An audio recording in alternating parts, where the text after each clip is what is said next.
में इबादत पाठ के वस्तुनिष्ठ प्रश्न 4 प्रश्न पिछले वीडियो में रह गए थे, इसमें करेंगे और साथ में अभ्यास के प्रश्न उत्तर करेंगे। लाखों सजदे इसी एक सच्चे सुर की इबादत में खुदा के आगे झुकते हैं, यहाँ सजदे का क्या अर्थ है? सिर। बिस्मिल्लाह खां की मृत्यु कितनी आयु में हुई? 90 वर्ष की आयु में। उस मंदिर का नाम लिखे जिसमें बिस्मिल्लाह खां को रोज़ एक ठनी मेहनताना मिलता था। बालाजी। बिस्मिल्लाह खां का मूल नाम क्या था? अमीरुद्दीन। अब हम अभ्यास के परीक्षा उपयोगी प्रश्न उत्तर करेंगे। प्रश्न नंबर 1, शहनाई की दुनिया में डुमराव को क्यों याद किया जाता है? शहनाई की दुनिया में डुमराव को 2 कारणों से याद किया जाता है। नंबर 1, प्रसिद्ध शहनाई वादक बिस्मिल्लाह खां का जन्म इसी डुमराव गांव में हुआ था। दूसरा, डुमराव में ही सो नदी के किनारे वह नरकट घास मिलती है जिससे रीढ़ बनाई जाती है, इसी रीढ़ से शहनाई बजती है, इसी कारण जो है डुमराव प्रसिद्ध है। प्रश्न नंबर 2 को, बिस्मिल्लाह खां को शहनाई की मंगल ध्वनि का नायक क्यों कहा जाता है?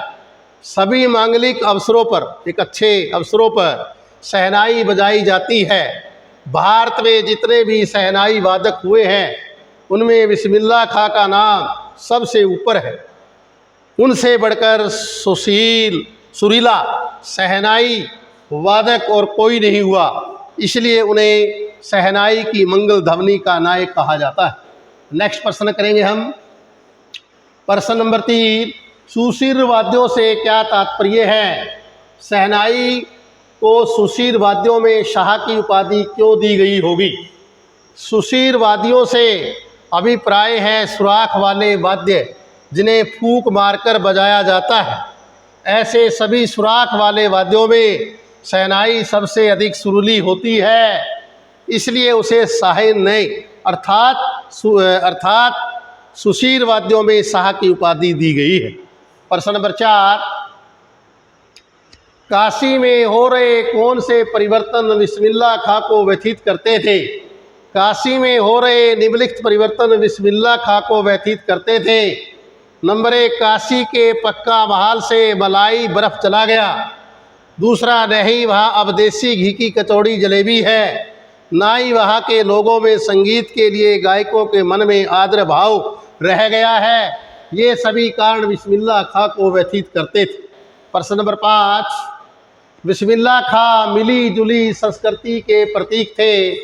या शहनाई वादक बिस्मिल्लाह खां के एक धर्मनिरपेक्ष व्यक्तित्व का वर्णन कीजिए।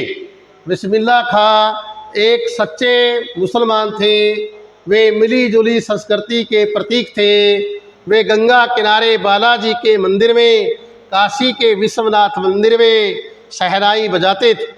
वे जीवन भर विश्वनाथ मंदिर में शहनाई बजाते रहे।